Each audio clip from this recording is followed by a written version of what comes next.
So for more legal insight, I want to bring in Scott Frederickson. He is a former federal prosecutor and an independent counsel and partner at Foley and Lardner LLP. Thanks for joining us. So listen, Major Garrett just said something to me that I had not heard before, that we've been talking a lot about this alleged hush money situation, fraudulently and fraudulent recording of what the payment was for. But Major suggested there may be other charges as well.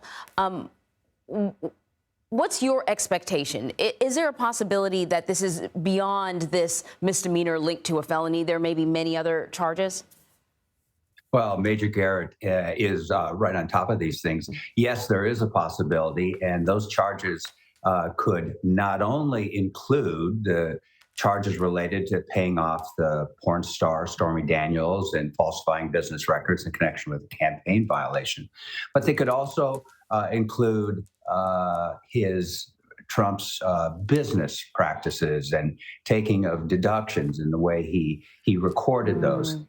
That's something of a game changer. We're hearing little bits of that. We don't know. We haven't seen the charges. We have to wait to see the charges when the former president is arraigned. But that changes things because it takes the focus off what is a novel legal theory, the payoff of the porn star and then falsifying business records as a campaign. That's a novel theory. And, Mr. Trump's counsel are going to attack that with vigor, and they have a decent chance of knocking that out. So if there are additional charges, that's a game changer. I'm really glad you brought that up because I've heard that phrase, a novel case. And I think if you're not in the legal world, you might not completely understand what that means. Does that mean that, this has not been done before, this linking of a misdemeanor with a felony and then sort of creating a felony?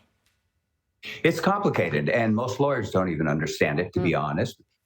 But this legal theory has never been used in New York State. And this is, of course, where this charge is being brought. And it's an attempt to take what is a misdemeanor, falsifying the business records, where he listed the payoff to the porn star as payments to his counsel, and then charging that was done to hide what is, in fact, a campaign violation, to keep that out of his campaign. That's never been brought in the state of New York. It's a novel legal theory. It's going to be looked at with strict scrutiny. So this is not an open and shut case. And so if there are other counts that go along with it, that makes the prosecutor's hands much stronger. And it's something of a game changer if there are additional charges. So listen, the former president does not like to sit on his hands for long. He's been up on the Truth Social and any other outlet he can find to comment on the process. Is there a possibility that some of the things that he puts out on social media, some of the statements that he makes, could have an impact on this case?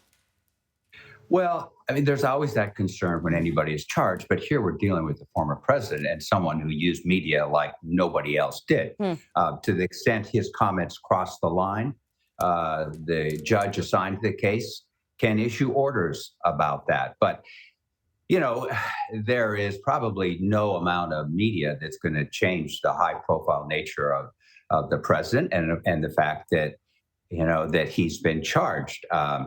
And I don't think it will have an impact on the other pending investigations. Let's not forget there are 3 other pending criminal investigations that are likely to come to fruition, whether charged or not, during the pendency of this case. Yeah, it's actually sort of surprising that this was the first one to go forward, because the case in Georgia, where they already had a special grand jury sit, who came out with a report, you would think that they would be further down the road when it comes to indicting and moving forward, but instead it was the New York case. Exactly right, Anne-Marie, exactly right. And now I think the Mar-a-Lago classified documents case is fairly advanced with the court order forcing Mr. Trump's counsel to go in and testify. And now he has already testified.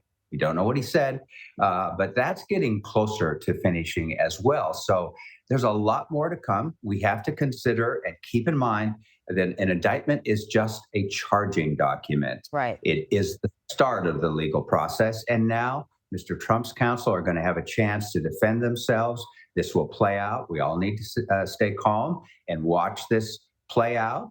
A defendant is presumed innocent before conviction. So let's see how this plays out along with the other investigations. Yeah, that's a good reminder. If anybody's been watching any of the Donald Trump's legal wranglings over decades, you know that pushing the ball down the road is one of the things that they're really, really good at.